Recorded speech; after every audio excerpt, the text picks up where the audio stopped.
And then I go and spoil it all by saying something stupid like I love you. I'm calling it here. Dane is Endgame.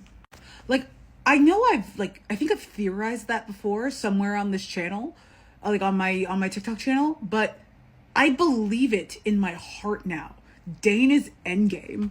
Because like we've done the enemies to lovers thing. We've done the guy character turns out to be like a douchebag.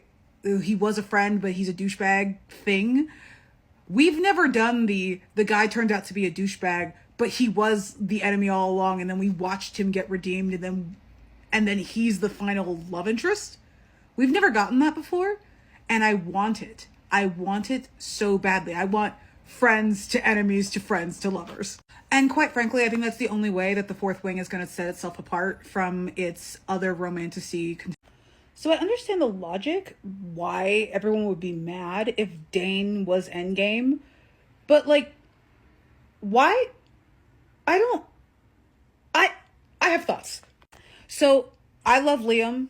Everybody loves Liam. I'm not mad at Dane anymore for Liam. For one, I have a lot of sympathy personally for characters who have been indoctrinated into a system that has been lying to them, and then they have to deal with the fallout of having participated in that system. So I think I have a lot more empathy for Dane than other fans. And on the flip side, I'm not as in love with Xaden as everyone else is. Like if Xaden died by the end of the series, like if he was unalived at the end of the series, I would be upset, but I wouldn't be like, I wouldn't throw the book in the trash. And the reason why I wouldn't throw the book in the trash is because Xaden and Violet getting together is typical. It's what's expected to happen. It's my understanding, it's somewhere else in the comments of this video, somebody said that it was called by the author that Xaden and Violet were going to end up together. And I'm just like, that's boring. Like, I'm sorry. Xaden is just this man. He's just Rysand. He's sans serif Rysand. He's Rysand in a different font. And he's got a little Az in him as well, but not enough for me to go feral over Xaden, personally. Like, if Xaden ends up with Violet, that's the typical thing. If Violet ends up with Dane, if we spend 5 books redeeming Dane and establishing their connection and allowing us to eventually get to a place where we could forgive him for things like Liam, then the Fourth Wing would actually be set apart from its other romantasy contemporaries. Like, sorry not sorry, Xaden and Violet is basically just Phazand in a different font. And we also, like, the Fourth Wing doesn't have the issue of the mating bond. So Phazand, they're stuck together, and we're stuck with Rysand because this is not a Rysand sucks post. Dane, we're back on Dane now. I just think that the fourth Wing, I feel like what it's known for is being fast fashion, but for books. And like it's just hitting very tropey things. It's ACOTAR with dragons, and there's nothing wrong with that. Like I enjoyed the Fourth Wing. I enjoyed Iron Flame. I was tired by the end of Iron Flame, but I still enjoyed it. But I think if it wasn't Xaden ending up with Violet, if we didn't have the guarantee of Xaden ending up with Violet, which I don't think that we have that. We're on book 2 of 5, and that particular cliffhanger, I'm not betting on Xaden right now. Like, if that was to happen, it would be typical. The Fourth Wing would not be set apart in any way. I think in order for this particular book series to be memorable among the ACOTARs and the Throne of Glasses and the Atlas Sixes of the world, she's got to end up with Dane. Like, she just does. Also, I'm sorry, like, we're not going to act like Xaden is the only hot guy in the Fourth Wing. Like, this is a good-looking man. And I would be willing to see this man go on a redemption arc to the point where he could get with the female protagonist and us feel something for it. I'm sorry, what? She said, this is the love we need? What? This conversation, this whole conversation, this is the love that Violet needs. The man about whom Violet narrated this is the love that we need. Okay. I'm so tired. I'm so tired of this specific dynamic. And I think that might be why I'm latching on to the whole Dane as Endgame thing. Like, whether he is or he isn't, I think that he is. I would like him to be, but the love you thought you wanted versus the love that you need, like,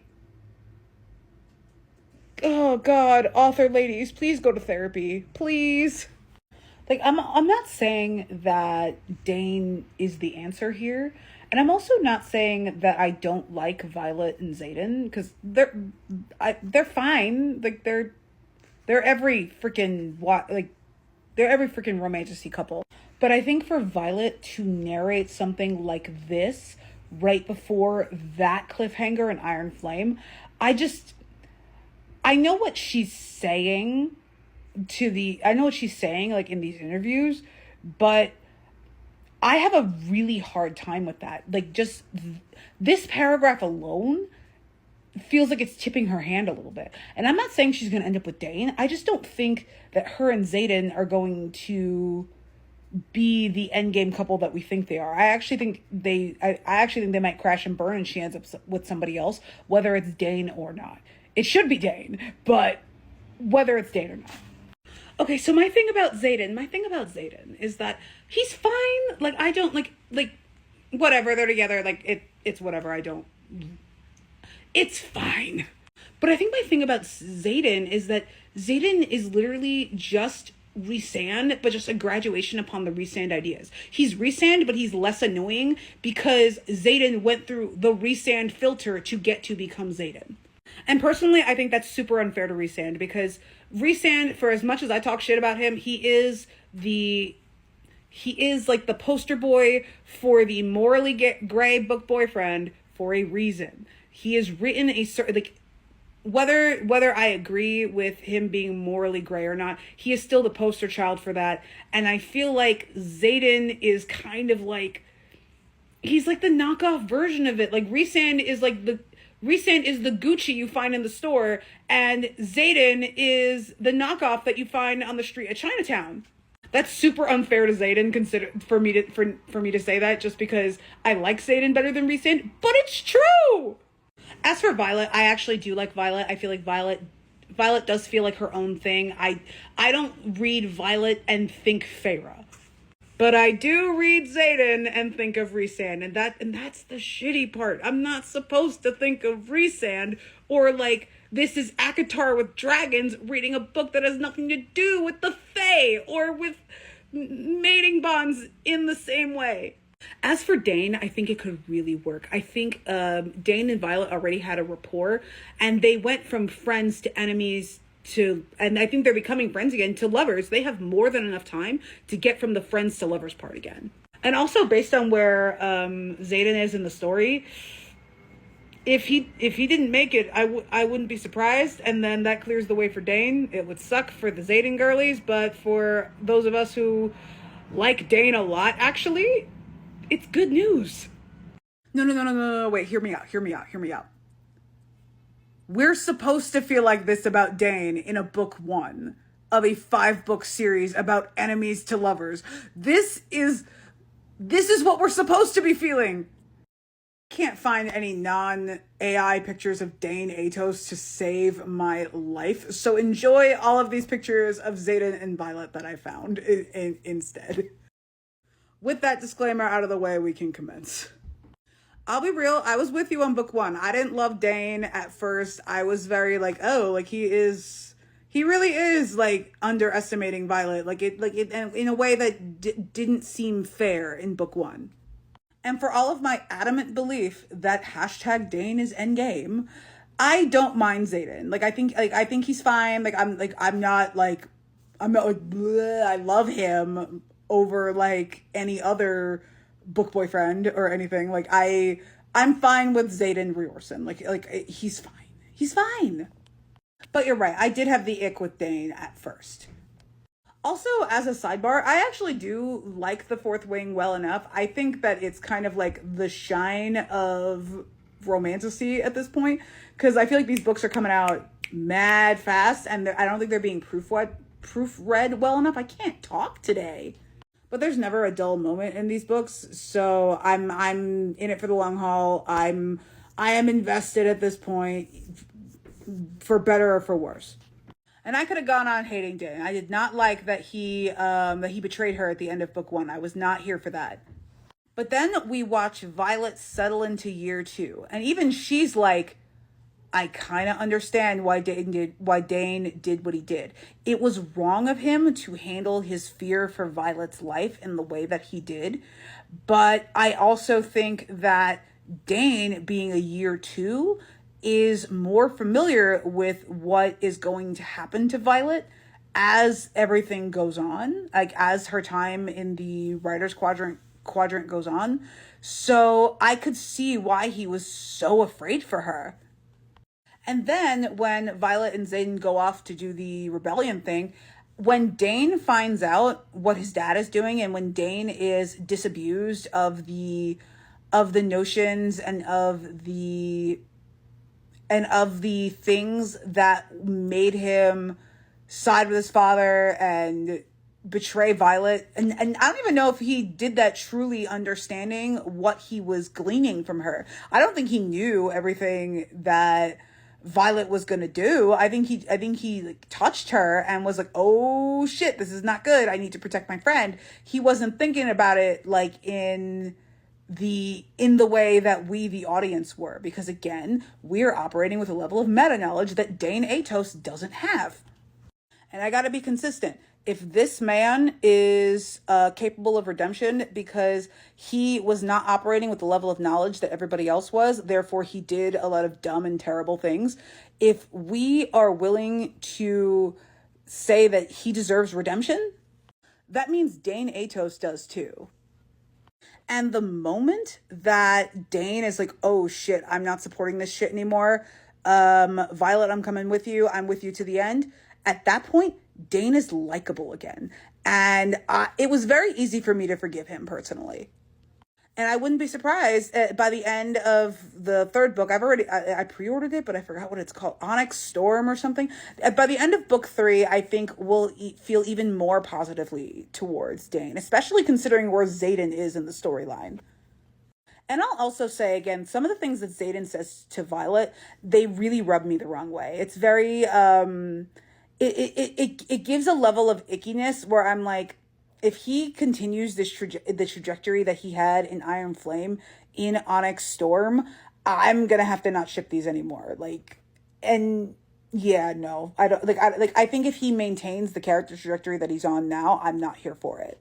And I think the ickier that Zayden gets, the more appealing Dane is going to be by the end. And imagine how cool it would be to have the rug be pulled out from under us like that as readers. Imagine.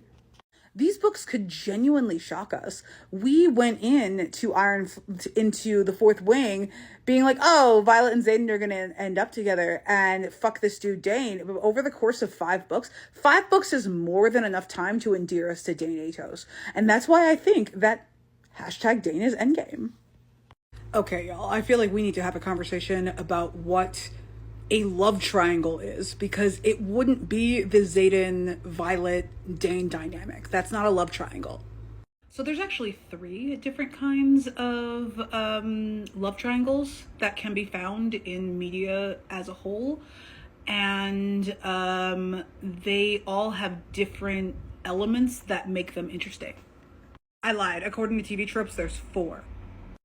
Option 1 is 2 characters end up together and the other one steps aside in some way, either through the goodness of their heart, wanting to see their beloved be happy, being unworthy of the person, or just by dying. Twilight and the Hunger Games are a good example of this. I think Twilight is more of a played straight version of it, and the Hunger Games is more of a subversion in that Katniss was not here for either of them until she was. And in this scenario, Bella gets with Edward and Jacob steps aside and or mates with their baby, whatever. And Katniss is kind of has feelings for Gale, kind of has feelings for Peeta. She ultimately decides on Peeta, but she does go 3 books, just like, why the fuck are we talking about this? Option 2, nobody gets what they want. Like, nobody gets with anybody. It ends in tears or otherwise not requited love. Waitress is a good example of this, where Jenna has a thing with the doctor, but she's also married and having a baby with her husband, and the thing with her husband is terrible, and the thing with the doctor is unhealthy, and when she has the baby, she's like, I'm done with both of you. Next option is they bring in somebody else to essentially pair the spare, but I don't always see it as pairing the spare. Sometimes it's just the natural progression of the story, but shippers don't like this one. TV Tropes is right about that. A great example of this is the Lost love triangle, where Kate and Sawyer and Jack constantly go back and forth throughout the entire show. And every so often they'll bring in another girl or something like that, and the fandom always had an issue with it. And then when one of these guys did end up with that third option, it's still being debated to this day. I was actually team third option, so I was a Suliet girly. And finally, you have your one true threesome, where this is your why choose scenario. And this is what the peeps of culture want for our queen. Now that we've covered that, the Xaden, Violet, Dane dynamic is not any of these. This would not be a love triangle. In this scenario, Violet would have started off with Dane, and then by the time she gets with Xaden, Dane is not even a thought in her mind romantically. And Dane is still not a thought in her mind romantically. I don't think she would consider Dane until Xaden is well and truly not an option for her anymore. And that's not a love triangle. That's just moving on.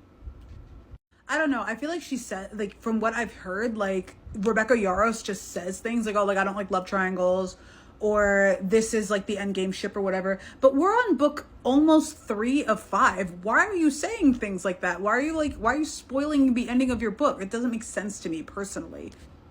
I feel like if she's automatically being like, oh no, Xaden and Violet are gonna end up together, she is shooting for predictability here. We could have something incredible that is controversial that we remember for years. Violet gets with Xaden, like, come on, man, where's your imagination?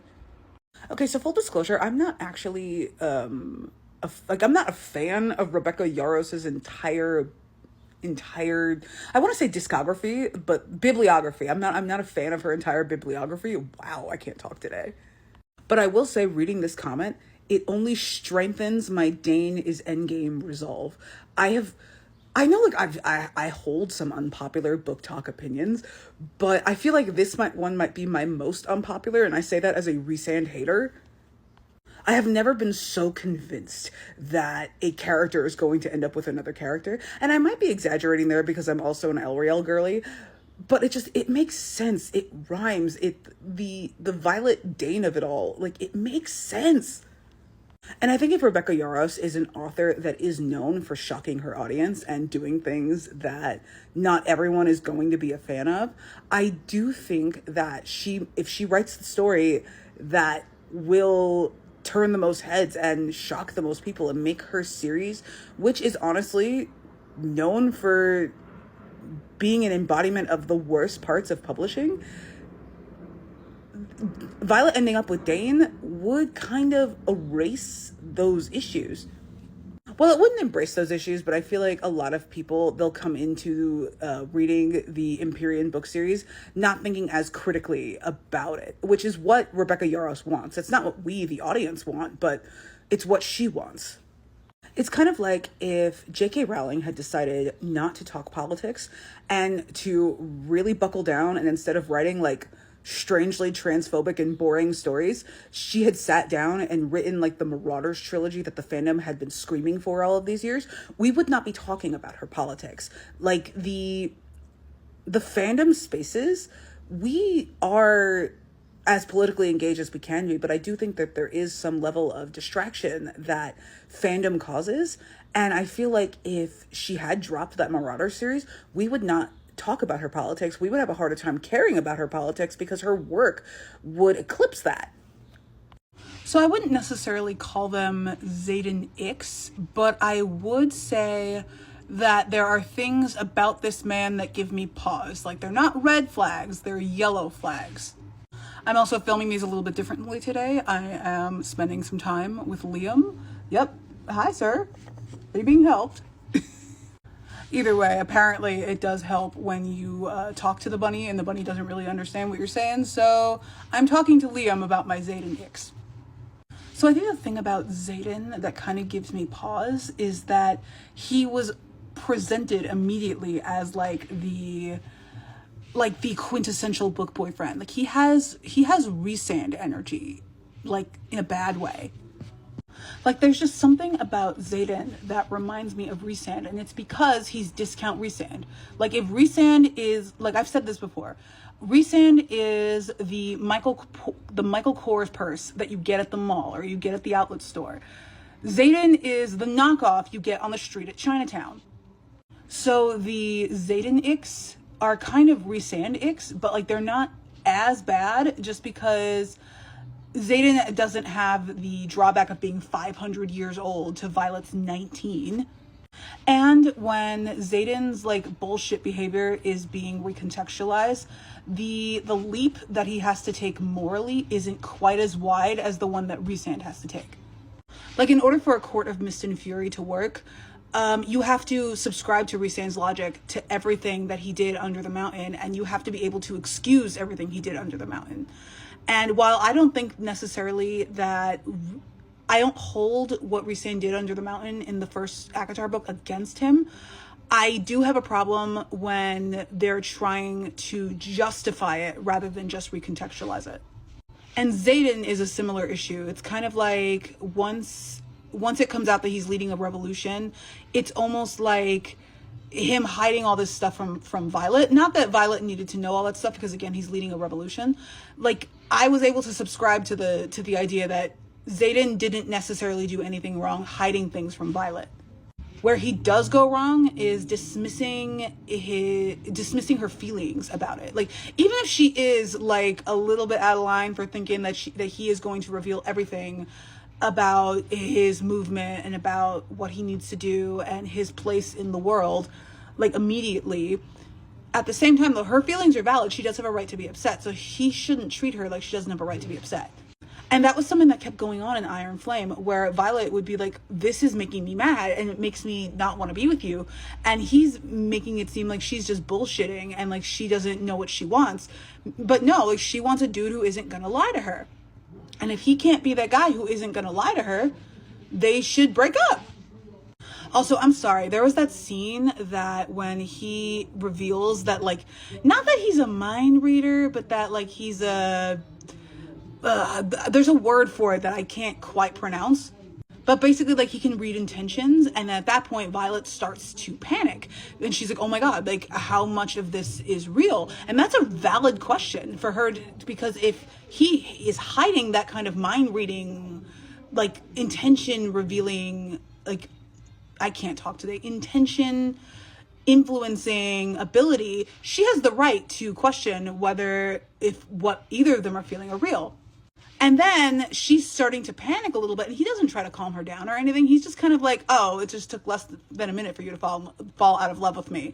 And like, it's kind of like he's trying to make her feel bad for having a normal reaction to bad news. Like, for all of my shit talking about Rhysand, at least he was upfront about the mind game stuff. And then Violet says something like, I'm starting to learn very quickly that you can love somebody and them just not be right for you at the same time.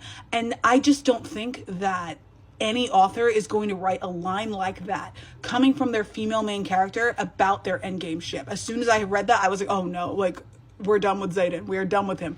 And he didn't have to do anything super horrific. He didn't have to do Tamlin level things or Zaid Meadows level things. we can just get the ick and be done. And Violet could get the ick and be done. And given where Xaden is in the story right now, like without spoilers, Violet could walk away. And she honestly would kind of have the right to. I feel like book 3 is going to be the breakdown of this relationship. And then book 4 would be Violet recovering from said breakdown. And then book 5 will be the epic love story between Violet and Dane Atos. Because Dane is Endgame. Okay, this I have thoughts about. Xaden having the ability to lay good pipe has no bearing on whether he is right for Violet. I would actually go so far as to say that some of the men, both in real life and in fiction, their ability to lay good pipe actually messes with our ability as women to see that they are garbage. And I'm not saying Xaden is garbage. We have book 3. When book 3 comes out, I will decide then if Xaden is garbage. But no, I don't think that Xaden's ability to lay down the pipe on Violet has any bearing on whether he is right for her emotionally and mentally and spiritually. Think about like in real life where the dudes who fucked us up the most and made us feel the worst about ourselves and made us the worst versions of ourselves, they always were able to put the mental game on us that was, we weren't able to see beyond it until we could see beyond like the pipe that they were laying. So no, I do not subscribe to this logic. I don't think that Xaden's ability to lay pipe better or worse than Dane will have any bearing on their quality as men. And if anything, we have not seen Dane lay pipe. So for all we know, he lays down even better pipe than Xaden does. Or, as is more true to life, the Dane and Xaden, they just lay pipe differently. Whether Violet's probably not going to feel the same way about Dane's pipe laying than she does about Xaden's pipe laying, but that doesn't mean that Dane isn't ultimately better for her or more right for her than Xaden is. I don't know, man. While I do appreciate the pipe that Xaden lays during the story, I don't think that that's enough to smokescreen over his very obvious yellow flags. On the contrary, I actually had fun reading The Fourth Wing. I think there are things that are definitely wrong with these books, but I was fine with Violet and Xaden going into the series, and I pre-ordered book 3. Like I'm in this for better or for worse. I have to say though, why did Rebecca come out and say that they were Endgame? Like, why are you spoiling the end of your series? Like, the end of book 2, Xaden's in such a fucked up place that not knowing that they're Endgame actually, like, it would have been more interesting because then we're actually scared for them. But if she's saying specifically, oh no, like Violet and Xaden are Endgame, now I'm just like, the end of book 2, fuck that. We don't got to worry about that. Like, whatever. Like, you can't spoil your Endgame couple, even if this is your Endgame couple. Like, you can't do that. Like, where's the suspense? That being said, I am reading this series not necessarily because I'm super invested in Violet and Xaden's romantic relationship. I'm here for the dragons. I'm here for the cast as a whole. And at this point, now I'm here because I am so obsessed with the idea that Dane was the first dude that we really meet in the series, and Dane will be the last dude we meet in the series because #Dane is Endgame. And I wouldn't interpret Dane's like wanting to protect Violet and wanting to get her out of the writer's quadrant as not having faith in her. Like, as far as he knew, like, the writer's quadrant is a thing that kills most of the people that get recruited into it. And Violet has no training, didn't want to be there, was forced in for whatever reason. And Dane's like, oh shit, she's gonna fucking die. Not necessarily because he doesn't have faith in her as a person, but because most of the people who come into the writer's quadrant, I can't talk today. Most of the people who come into the writer's quadrant are gonna die anyway. That's why Zayden had to do all that shit with the scars and the protecting all the rebel people, because these people were gonna die anyway. Like, he has to protect his crew because because they all have to go to the Riders Quadrant and they're all in danger. Like, not just politically, but through the training process. And Violet, for her part, if I remember correctly, like, she has an autoimmune disease or something. So, like, she's already starting from behind. She's already small enough that she can't keep her seat on her dragon. The dragon has to, like, kind of magic her in until they can get her a saddle. Like, she was really starting from behind. And I think Dane wasn't wrong to be scared for her. And I will also say, as soon as Dane is given, like, the full scope of the political issue, and he knows, like, his father's role and everything, and he knows how he was used to betray Violet, who he still sees as a friend, he's immediately like, nah, fuck this. Like, Violet, I'm coming with you. Like, ride or die buddies here. So until such time as Dane is proven to be ain't shit again, I am thrown by a horse behind this man, and I am reading these books because they are fun to read, even though they're not that well written. I'm having fun anyway, and I want to be right. So I am here for the long haul, for better or for worse. Why is the author spoiling her series? I don't even know what to say at this point. Like, Rebecca, what are you doing?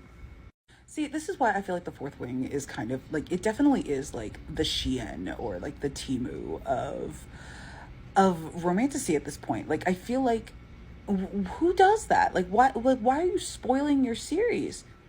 Like, this isn't a genre where the first man that is introduced to your female main character is going to be the endgame love interest. So, like, you don't necessarily need to be coy about that. Like, if Zayden will eventually be replaced, you don't have to tell us that, and you don't have to not tell us that. Like, we're along for the ride. Tell us your story on the page, Rebecca. And, like, I'm aware that the Dane as endgame theory is kind of niche and kind of out there, but at the same time, like, it is kind of like my theory to have. And then for Rebecca to say at any point that, oh no, like, Dane will never be the love interest, it's not even necessarily that, like, takes enjoyment away from the series for me or something, but I'm just like, why are you spoiling it? Like, we're at this point in, like, the advertising of books just in general where we're not even really doing it by, like, the synopses of the books in general, or, like, who wrote them, or, like, how good they are. It's the tropes. Like, it's like, oh no, like, the Fourth Wing is enemies to lovers, and it's dragons, and it's this and that. So, like, I've noticed that, like, going forward, like, we're going entirely by tropes. It's kind of like, it's not even just that we're looking for something to read, it's that we're looking for something to buy.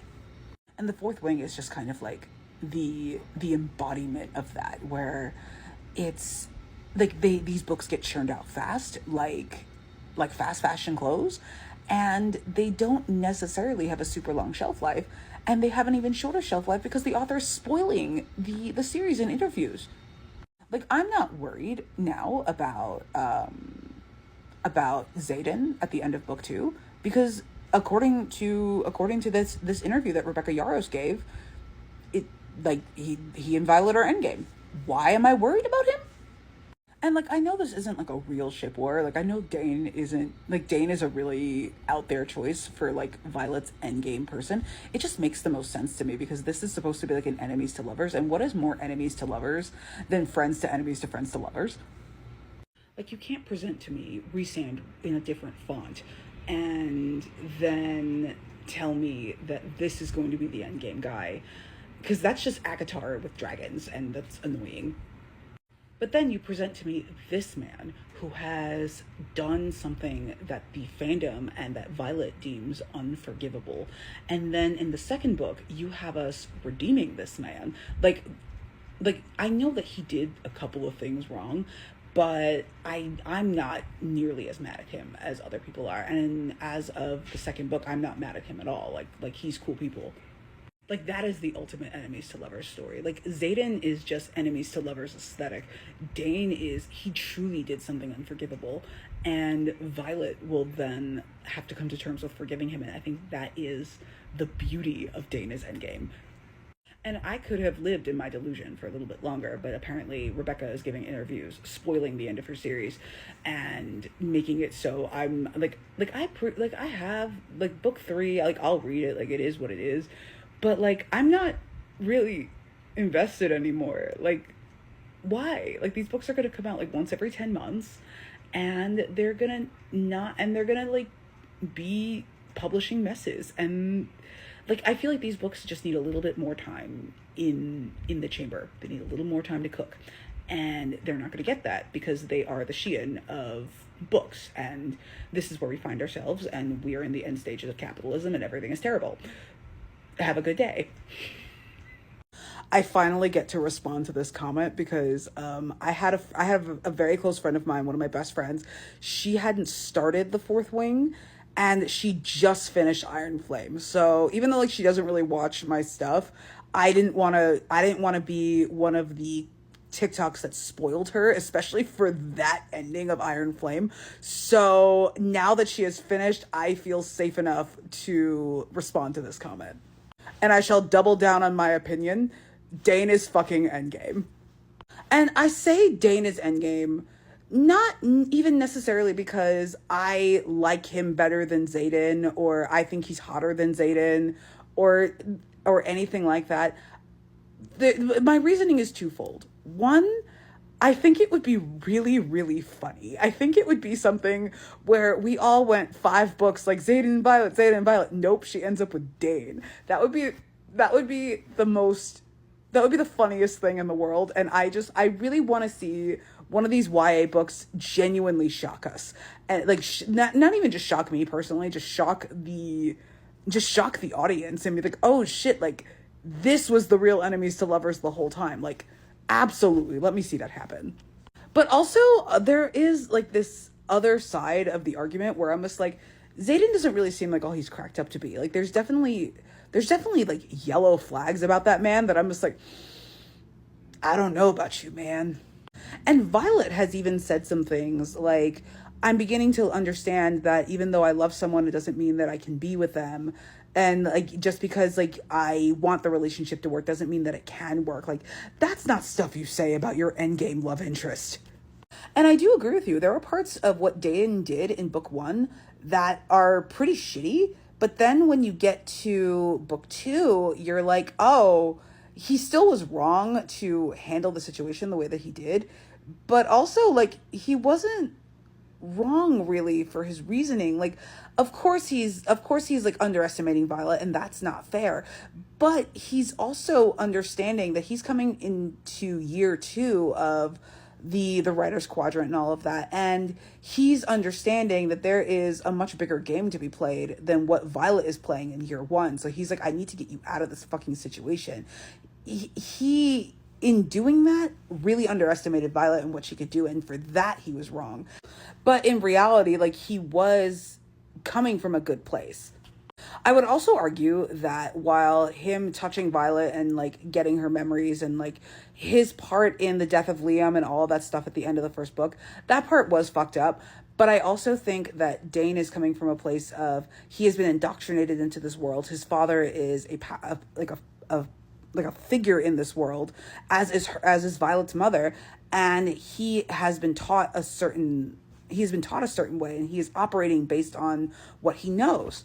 But then as soon as Violet disabuses him of the notion of the goodness of the world that they live in, Dane is like, all right, no, fuck this, I'm going with you. Like, he doesn't push back. He doesn't try to continue to serve this place that is terrible. He's like, no, like, fuck this, like, I'm with you.